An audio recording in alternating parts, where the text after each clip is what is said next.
No dobre, priznávam sa rovno, toto je trochu neštandardná meditácia. Nemusíš ani nebudeš sedieť v tureckom sede, počúvať šum lesa a dýchať do hrudníka. To sa dneska nestane. Stane sa niečo omnoho lepšie. Budeš jesť.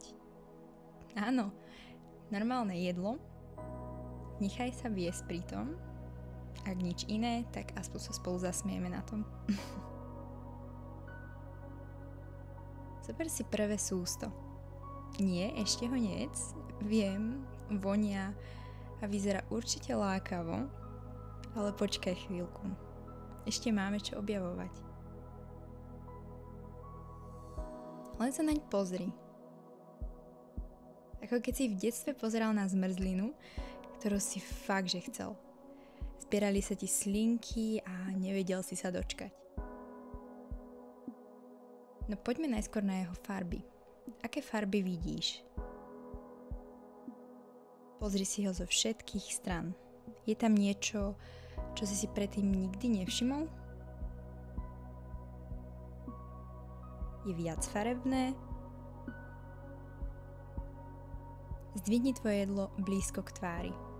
Tak, aby si ho videl, cítil a vnímal.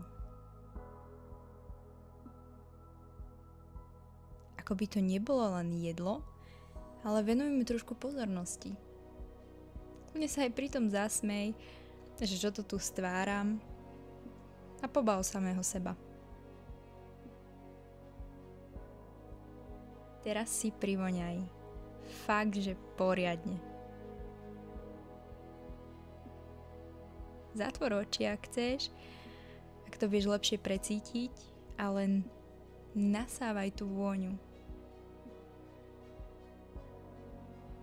Cítiš niečo známe?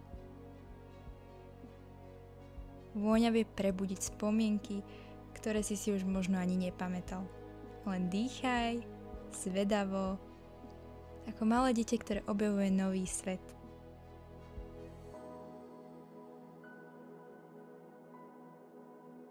Dobre, teraz polož si toto sústo do úst, ale nežuj, iba jemne ho polož. Ale nech sa nikam neponáhľa. Vnímaj prvú reakciu tvojho jazyka. Kde sa chuť objavila ako prvá? Na jeho špičke alebo bokoch? Je to sladké, slané alebo kyslé? Je tam niečo, čo si fakt, že nečakal? Neboj sa, už sa pomaly k tomu blížime. Teraz môžeš pomaly začať žuť, ale naozaj pomaly. Zameraj sa na povrch, jeho štruktúru a možno pohyb v tvojich ústach.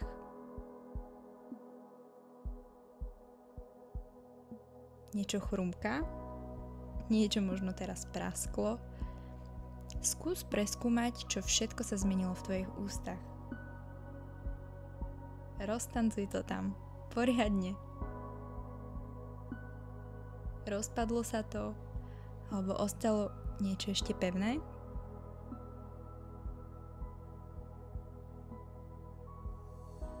Všimni si, ako sa jedlo mení pod tlakom tvojich zubov. Ako sa prispôsobuje tvojmu rytmu, tvojej sile.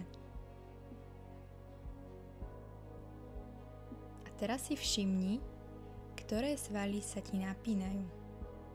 Možno čelusť, možno tvoje líca, alebo jemné svaly okolo tvojich pier. Teraz vnímaj, ako spolupracujú, ako sa zapájajú do tejto chvíle. Tvoje telo práve teraz tancuje v mikropohyboch, ktoré bežne nevnímaš. A to je na tomto fascinujúce.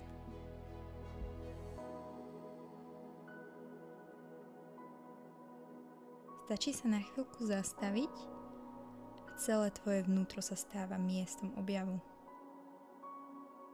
Ak ti myšlienky odskočili, napríklad mala by som možno viacej zeleniny zjesť, potrebujem to rýchlo zjesť, aby som išla pracovať alebo išiel pracovať a mnoho ďalšieho, stačí si len všimnúť, aha, je tu nejaká myšlienka.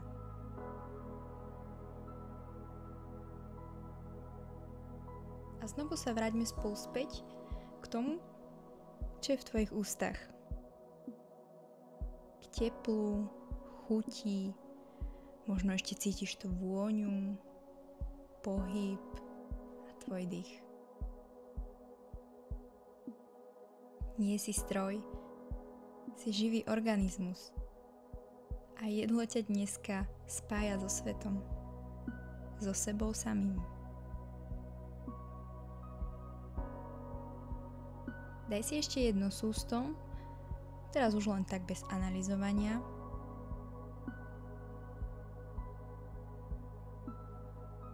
Pokojne ho dojedz celé, ale chvíľku ma prosím ešte počúvaj. S vďačnosťou, že cítiš. Že máš telo, ktoré ťa počúva. Že tvoj jazyk nemá len rozprávať, ale objavovať milión chutí na tomto svete. Že nos dokáže spustiť spomienku skôr, než myšlienka v hlave. Že oči nechcú len pozerať do obrazovky, ale vidieť farby, lesk, štruktúru a aj tie omrvinky na tanieri, ktoré ti ostali. Že ruky a pery poznajú textúru života. A že meditovať sa dá aj s vidličkou v ruke. Ďakujem, že si dneska so mnou dal tú najzvláštnejšiu meditáciu, možno ktorú poznáš. A budem rada, ak sa so mnou podeliš o tvoje pocity, možno čo si zistil, alebo ako sa ti to páčilo. Keď si najbližšie dáš hoci len obyčajné jablko, kúsok chleba alebo zmrzlinu, možno si spomenieš. Takto chutí život.